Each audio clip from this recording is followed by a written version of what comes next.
This is Law Enforcement Encounters, raised in Vallejo, proven in Sacramento. I am retired police officer Samuel Davis Jr. I served 28 years with the Sacramento Police Department. The content for this podcast is written and recorded by me and is based on real police calls and experiences I encountered during my years working the streets. Some stories are intense, some are emotional, some are difficult to revisit, but all of them are part of a profession and a journey that helped shape my understanding of people, violence, fear, survival, and life itself. The names of the individuals connected to these incidents have been changed to protect the innocent and respect the privacy of those involved. These are the stories behind the badge. Tonight's story is called Internal Affairs. One of the wildest experiences I had early in my career with the Sacramento Police Department happened only a few weeks after I graduated from the police academy. At the time, I was still in field training. Like every rookie officer, I was trying to prove that I belonged. Every traffic stop was an evaluation. Every report was an evaluation. Every decision was an evaluation. You quickly realize that people are constantly watching you, not because they want you to fail, but because they need to know that they can trust you to wear the badge. Unfortunately for me, my primary training officer was Training Officer Hernandez. From the very first day we met, I knew he was different. Training Officer Hernandez stood about 6 feet, maybe 6'1", and he always had a smile on his face. He was one of those people who could immediately make you feel comfortable. He walked over, shook my hand, introduced himself, and said, "Hey, I'm Training Officer Hernandez. I'm your training officer." That was it. Simple, professional, friendly. It didn't take long for me to realize why so many people respected him. He genuinely cared about people. He cared about teaching. He cared about his trainees. And he cared about making sure we enjoyed learning this profession instead of becoming overwhelmed by it. One of the first things he taught me had nothing to do with handcuffing, report writing, or making arrests. He told me, don't try to take this job in big chunks. At first, I didn't completely understand what he meant. Then he explained it. As a rookie, it's easy to become overwhelmed. You're learning laws, radio procedures, officer safety, policies, report writing, geography, people, and while all of that is happening, you're trying not to make mistakes. Training Officer Hernandez understood that. He reminded me to slow down. Take one call at a time, one report at a time, one day at a time. He wanted me to learn the profession, not fear it. Looking back, that advice probably saved me from putting unnecessary pressure on myself. I enjoyed working with him. The instructions were always clear. There was never any confusion about what he expected. If he asked me to do something, all I had to do was follow his direction and learn from the experience. Outside of work, our friendship continued to grow. He invited me to try out for his Sacramento Police Department softball team. And baseball had always been my first love. Playing softball gave me the opportunity to reconnect with the sport that had meant so much to me while I was growing up. Over the years, we played together for more than a decade. We traveled through California, we competed in Reno, we played in Lake Tahoe, Vegas.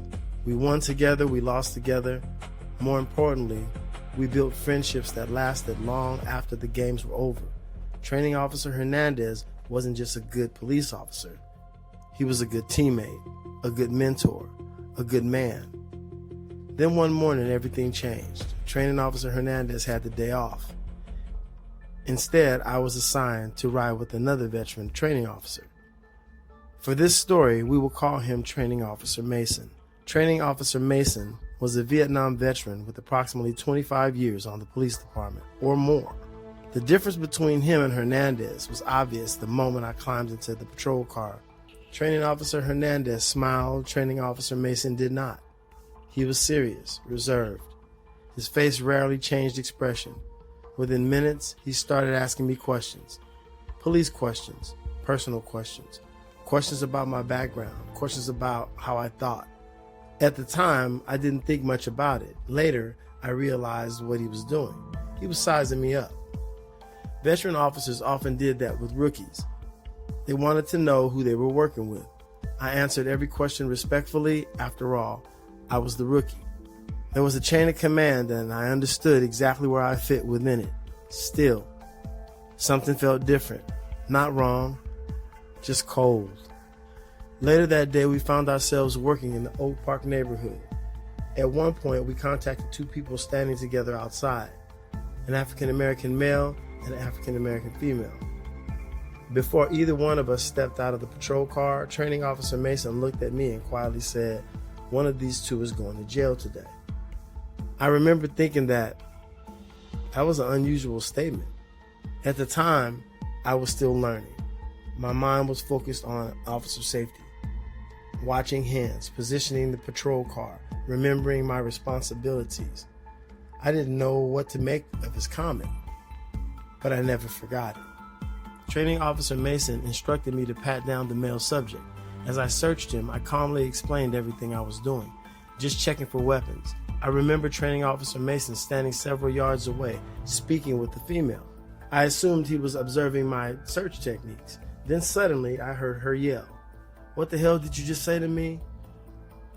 "Nah, F that, F that." Her voice echoed through the entire area.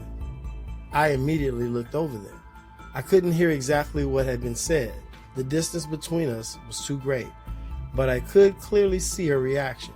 She wasn't pretending. She looked genuinely shocked, genuinely angry. And Training Officer Mason glanced over to me and calmly said, "Finish what you're doing." So I did. But something didn't feel right. My attention kept drifting back towards them. The woman's voice kept getting louder. Training Officer Mason repeatedly told her to calm down. The tension continued to build. I remember feeling uncomfortable, not frightened, just uncomfortable. Something about the entire interaction felt different. Eventually, we arrested the woman on outstanding warrants. We transported her to jail, finished the booking process, completed our reports, and ended the shift like any other day. I went home believing the incident was over. I couldn't have been more wrong. About 2 weeks passed. I never gave that incident another thought. As far as I was concerned, it had been another day on patrol, another report, another arrest, another lesson as a rookie officer.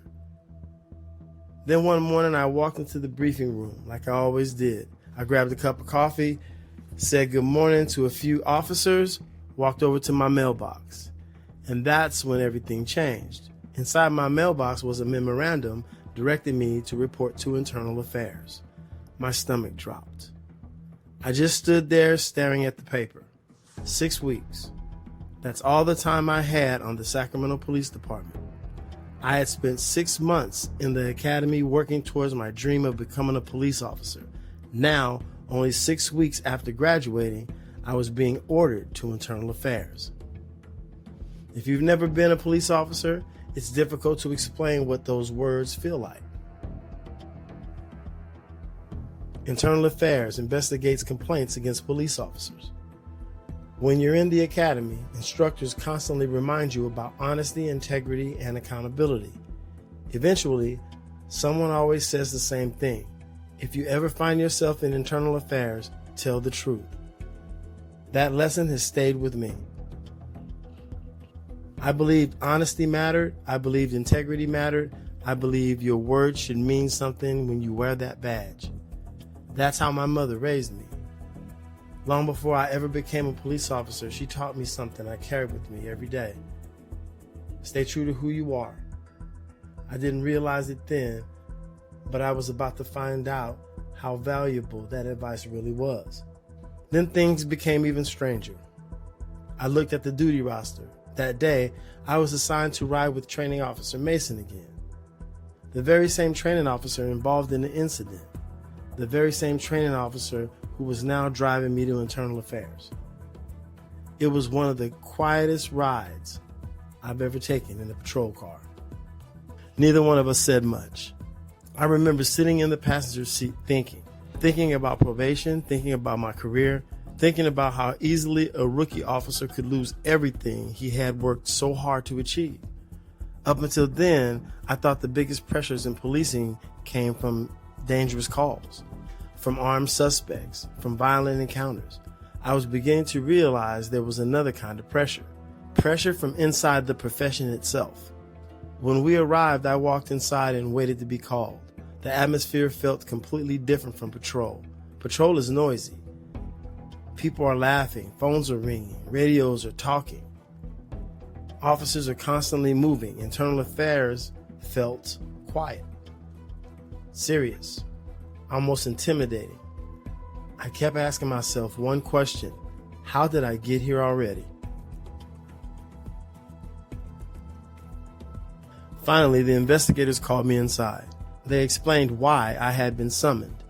The woman we contacted in Oak Park had filed a complaint.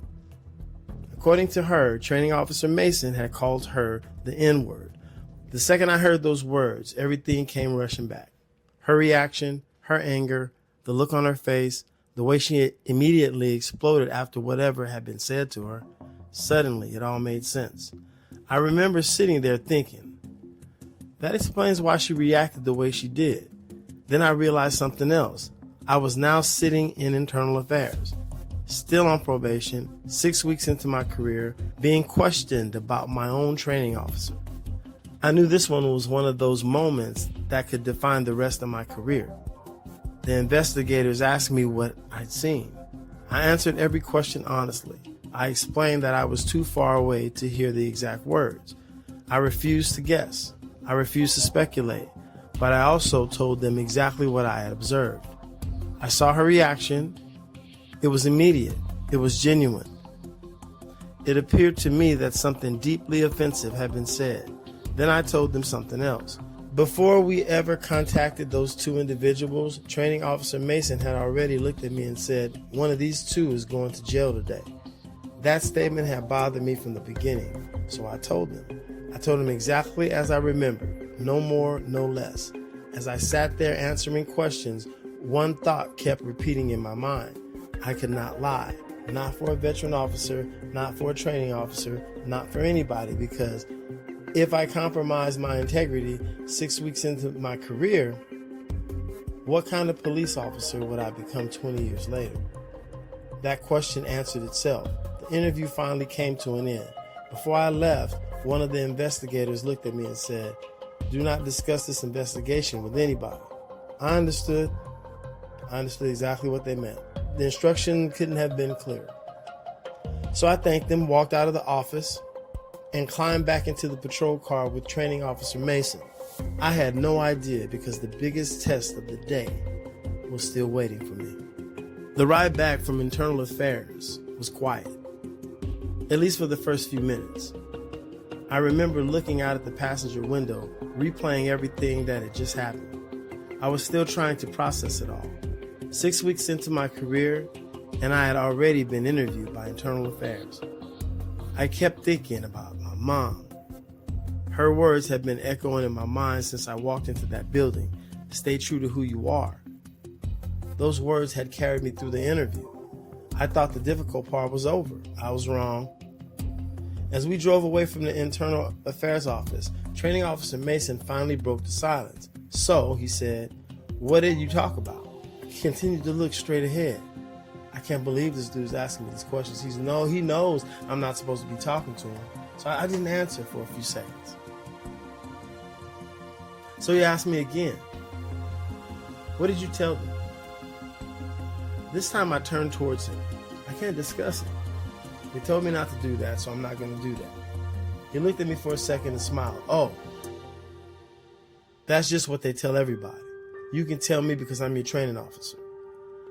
I remember sitting there thinking, no, not because I was trying to be disrespectful, not because I didn't respect his position, but because I had just been given a directive by internal affairs. Don't talk to anybody about this. I knew exactly what the right thing to do was, so I answered him in only the way I could. I'm not discussing it. There wasn't any anger. There wasn't any argument. Just a simple answer, no. The conversation ended, but something happened inside of me during those few seconds. A lesson became permanent. Until that day, I thought the biggest tests in my policing would involve dangerous calls. shootings, foot pursuits, fights, life and death decisions. Instead, one of the biggest tests in my career came inside a patrol car.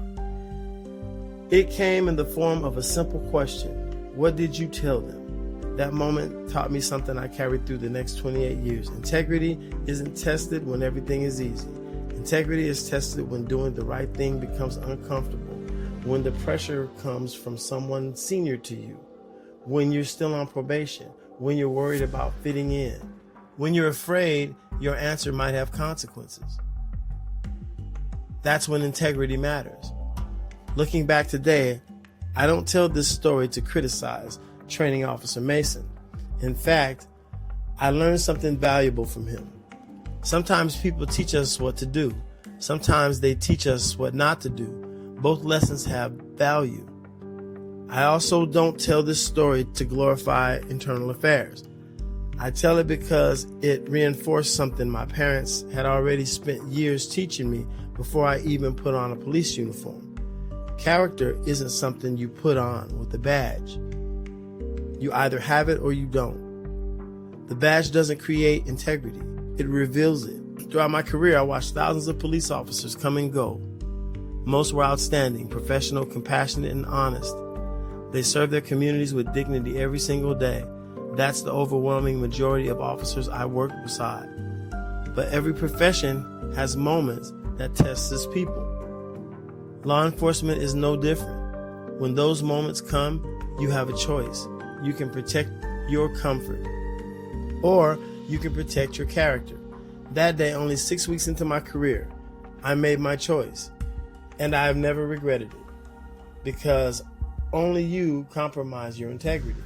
The second compromise becomes easier, then the third, and before long, you become someone you never intended to be. My mother saw that lesson long before I did. Growing up in Vallejo, she would tell me something over and over again: stay true to who you are. Those words became the foundation of my career, not just in internal affairs, not just during difficult calls, but every single day I wore the uniform. Today, when people ask me what helped me survive nearly 3 decades in law enforcement, I don't start by talking about tactics or firearms or defensive tactics. I talk about values, because tactics may help you survive a confrontation, but your values help you survive a career. And if there's one lesson that I hope every young officer takes from this story, it's this: the easiest person to fool is yourself.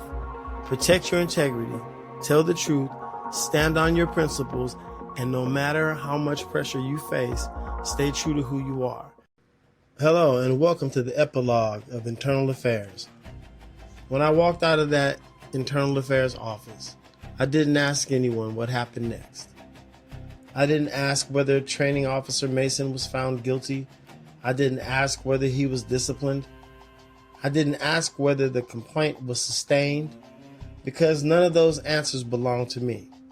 My responsibility had already ended. I had simply told the truth. That was it. I think that's an important lesson that often gets lost. People sometimes believe loyalty means protecting another officer no matter what. I never believed that. To me, loyalty meant protecting the profession. Those are two completely different things. If an officer did nothing wrong, then the truth protects him. If an officer did something wrong, the truth still matters. Either way, the truth never changes. As officers, we don't get to invent facts. We don't get to exaggerate. We don't get to leave things out because they make someone look better. We don't get to add details because they make someone look worse. We simply tell investigators what we personally saw, what we personally heard, and what we personally know. Nothing more, nothing less. There were more moments during that interview when I remember thinking to myself, I can't lie. That wasn't fear, though. It's not like I was afraid that I might go up there and lie. I wasn't saying that. I was just simply saying that that's who I was. Integrity isn't something you suddenly discover when you're sitting across from internal affairs. Integrity is something you've already decided long before you ever walk into that room. The interview simply reveals what you've already become. Over the years, people have asked me if I ever saw officers doing things they shouldn't have been doing. And this is my honest reaction. Very rarely, there's some things that have happened I kind of question and I've brought up and spoke to people about. There were a few situations that made me stop and think. And this was one of them. There are a couple of others I'll probably talk about someday. But here's what I want people to understand. When I tell these stories, I'm telling you who I am. I'm letting you know what I stood for. No one was ever going to convince me to lie. No one was ever going to convince me to commit a crime. No one was ever going to convince me to sacrifice my integrity for a badge, a friendship, or a moment of convenience. Because when the uniform comes off, you're still left with your name, and your name has to mean something. That's how I entered this profession. That's how I served for 28 years, and that's the same lesson I try to teach my students every single day. If you're going to talk about integrity, live it. If you're going to talk about professionalism, practice it. If you're going to wear a badge that represents your community, make sure your character represents it first. Because at the end of the day, your integrity isn't measured by the easy decisions. It's measured by the ones no one else can make for you.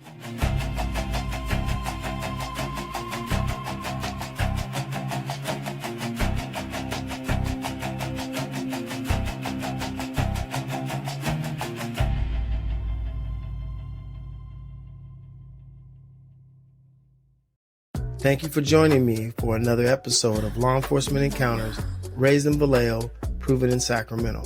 I'm Samuel Davis Jr.